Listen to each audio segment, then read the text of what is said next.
Hello everyone, आप सभी का स्वागत है मेरे यूट्यूब चैनल इजी है मैथ्स में। आज मैं टॉपिक लेकर आया हूँ प्रोग्रेशन का अगला पार्ट, ज्योमेट्रिक प्रोग्रेशन जीपी।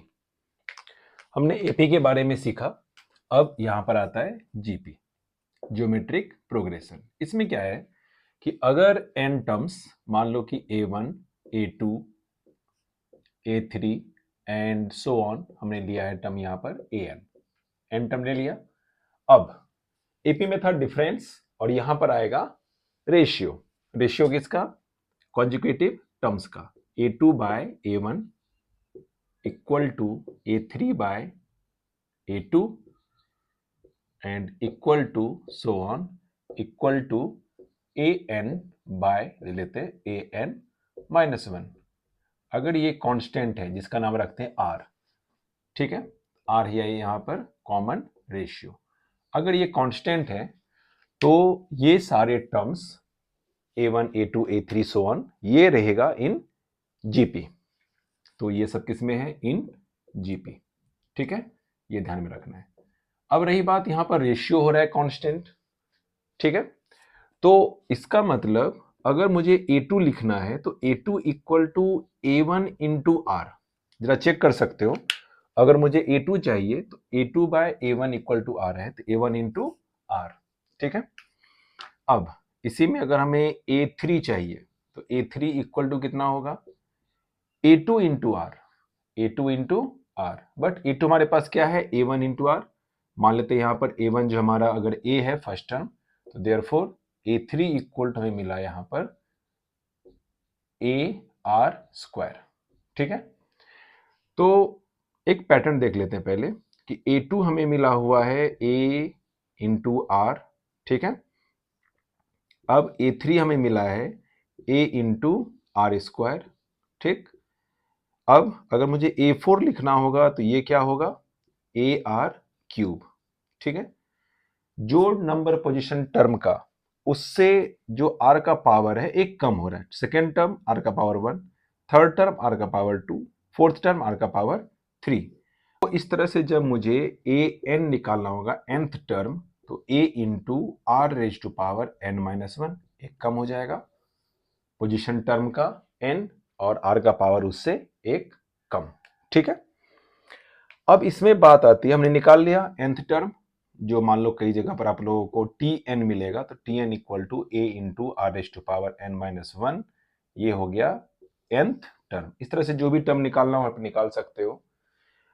अब यहां पर एक एग्जांपल ले लेते हैं कि आखिरकार ये सीरीज होगा क्या। जैसे मान लो कि हमने लिया 1, उसके बाद 2, यहां पर 4, अब 8 और ये सो ऑन। ये हो गया जिसमें कॉमन रेशियो हमारा क्या है भाई? r इक्वल टू 2 है।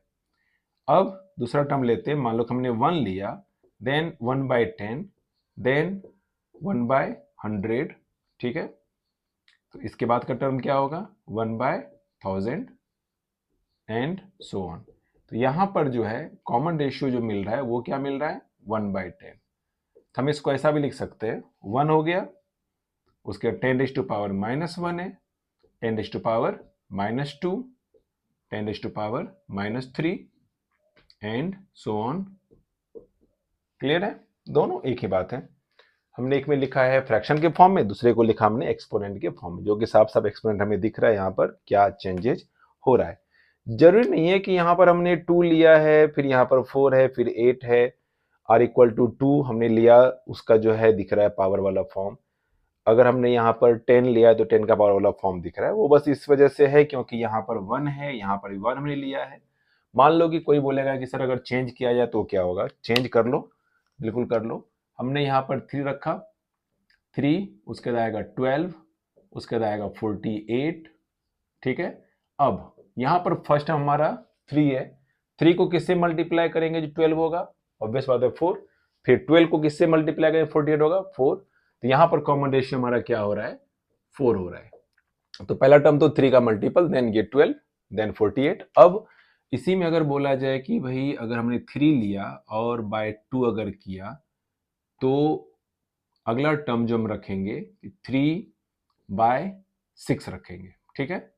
उसके बाद अगला टर्म जो है 3/18। ठीक, अब यहां पर क्या हो रहा है, फर्स्ट टर्म हमारा 3/2 है ये, और कॉमन रेशियो इस केस में कितना है, जरा गेस करो। Common ratio R equal to कितना, 3/2। 3 यहां पर फिक्स है तो 3 तो आएगा नहीं R में, तो यहां पर 1 है, नो चेंज। और यहां पर जो चेंज हुआ है वो कितने का, 2 से 6 आया, 6 से 18 आया, मतलब 3 का, तो 1/3। तो कॉमन रेशियो हमारा जो है 1 से ग्रेटर और 1 से लेस, ठीक है, दोनों बातें हो रही है। जहां पर हमारा कॉमन रेशियो 1 से ग्रेटर है, जैसे 2 है, 4 है, इन सारे केसेस में देखो कि नंबर इंक्रीज होता जा रहा है। 1 हो गया, 2 हो गया, 4, 8, यहां पर देखो 3, 12, 48 है, सो ऑन। जहां पर हमारा कॉमन रेशियो 1 से लेस है, जैसे 1/3 है, 1/10 है, दोनों जगह पर देखो 3/2 है, 3/6 है, 3/8 है, ये क्या हो रहा है, डिक्रीज होता जा रहा है टर्म, ठीक है, डिक्रीज हो रहा है। यहां पर भी देखो 1 है, 1/10, 1/100, यहां भी क्या हो रहा है, डिक्रीज हो रहा है। तो एक बात तो क्लियर हो गई कि अगर कॉमन रेशियो 1 से ग्रेटर होगा तो हमारा जीपी क्या होगा, इंक्रीजिंग, ठीक।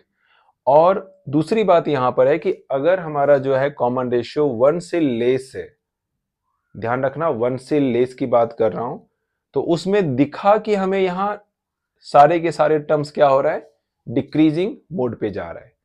एक इंक्रीजिंग जीपी हो रहा है, दूसरा डिक्रीजिंग जीपी हो रहा है। लेकिन ध्यान रखना है कि 1 से लेस की बात करेंगे तो नेगेटिव भी होगा। कॉमन रेशियो अगर नेगेटिव हो गया तब क्या होगा, तो कॉमन रेशियो अगर नेगेटिव करते हैं, मान लो हमने यहां पर लिया है 5, कॉमन रेशियो हमने रखा -2, -10 होगा, देन माइनस माइनस नहीं +20 हो जाएगा, उसके बाद -40, अब ये अल्टरनेट हो गया, ठीक है। तो हमने यहां पर कॉमन रेशियो को रखा है -2, यहां पर R इक्वल टू क्या है, -2 है। तो R इक्वल टू -2 के केस में नेगेटिव जब कॉमन रेशियो होगा तो वहां पर हम ये जज नहीं कर पाएंगे कि हमारा इंक्रीजिंग एपी होगा या फिर डिक्रीजिंग। कारण positive then negative then positive then negative, ये अल्टरनेट चलता रहेगा। क्लियर हो गया। अगर यहाँ 5 है तो यहाँ पर -10 हो गया, ठीक, फिर माइनस प्लस हो गया कन्वर्ट 20, फिर -40, ये आगे बढ़ता जाएगा। तो इस वाले केस हम जज नहीं कर सकते कि इंक्रीजिंग है या डिक्रीजिंग। तो इसका मतलब ये हो गया कि इंक्रीजिंग या डिक्रीजिंग जीपी की बात होगी तो सबसे पहले कॉमन रेशियो होना पड़ेगा पॉजिटिव।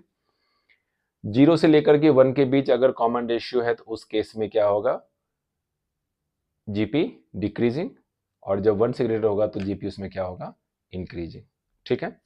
अब जीपी का nth टर्म चाहिए तो हमें मिलेगा an equal to a into r⁻n-1, ठीक है यहां तक। तो ये सारी चीजें जीपी के बारे में हमारा फर्स्ट पार्ट।